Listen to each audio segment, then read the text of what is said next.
A Labour Party campaign has been launched calling for Kate Hoey, Labour MP, to run for Tory leadership.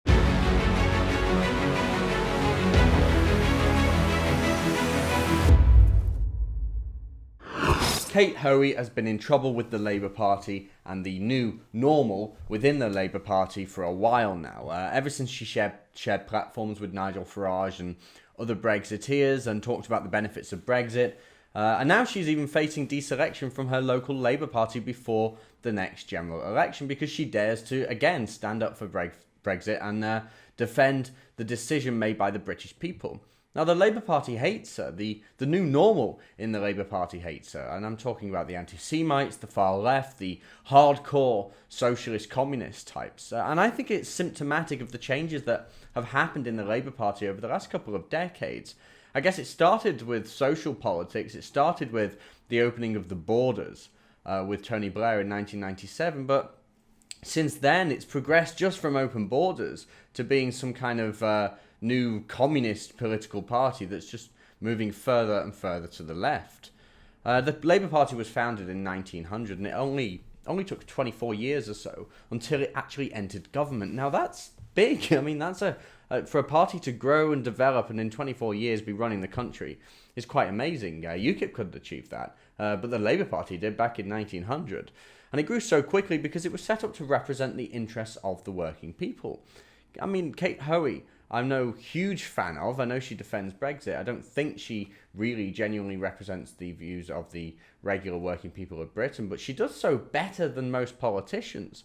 And she's part of a party that was founded in 1900 to represent the interests of the working people, and for a long time the party did, but now, look at it. A woman who dares to defend Brexit is being attacked by her own party. There's anti-Semitism scandals every single week. They've got a Home Secretary that doesn't like white people and can't count, and a Shadow Chancellor who doesn't understand economics. It's astounding. The whole thing is a farce. And of course, they've got a leader who wants to keep the borders open and destroy the economy and civilized society, which of course impacts working people.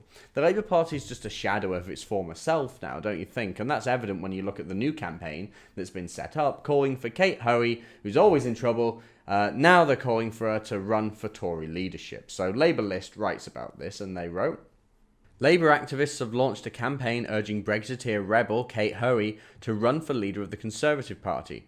Party members involved with the campaign point out that Hoey has gone against the Labour Party line on several issues, from Brexit to fox hunting and grammar schools. The newly set up website Hoey for Leaders sarcastically praises the Labour MP's brave leadership and loyalty to the Conservative Party whip. The faux campaign comes on the back of a unanimous vote by Vauxhall Labour last month in favour of deselecting Hoey as a Labour candidate. The motion of censure called for the Labour whip to be removed and for the Labour MP to be ruled ineligible for future selection. Is this the party your parents voted for? Is this the party that represents the interests of working people? I don't think so. The party seems completely unfit for purpose to me. And I've always thought, actually, that if trading standards applied to politics as well as business, then the Labour Party would be, wide open for a legal case against them for misrepresentation of what they offer and who they are. The Labour Party, the clue is in the name. They don't represent the interests of working people. And actually, the trading standard thing applies to the Tories as well, because they call themselves the Conservative Party. And to this day, I don't know what exactly they're conserving. But anyway, the claim to represent the working class, the Labour Party, is utter nonsense at this point.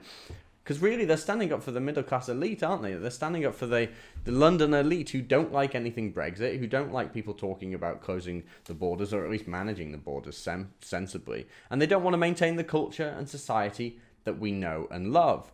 Think of the people of Sunderland. Remember on the night of the Brexit referendum, when Sunderland came in and suddenly all our prospects changed and it looked like we were going to win, and we did.